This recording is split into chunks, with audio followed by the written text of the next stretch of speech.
انا كده هبشر شويه من قشر الليمون. طبعا الليمون ده غسلاه كويس، حاجه كده خفيفه بس اللي هاخدها من على الليمون من فوق. وقطعت الليمون اللي معايا بس كده. انا هوري حضراتكم بس ان انا هشيل الحته اللي في النص عشان بتمرر العصير.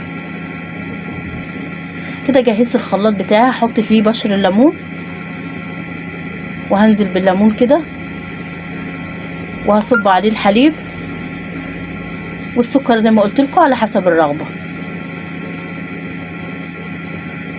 هنزل بكميه السكر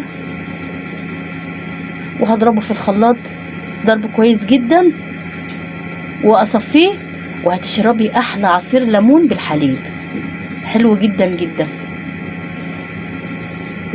كده صبينا العصير وصفناه كويس. كده هصب العصير، جربيه الصراحه روعه. بص الجمال.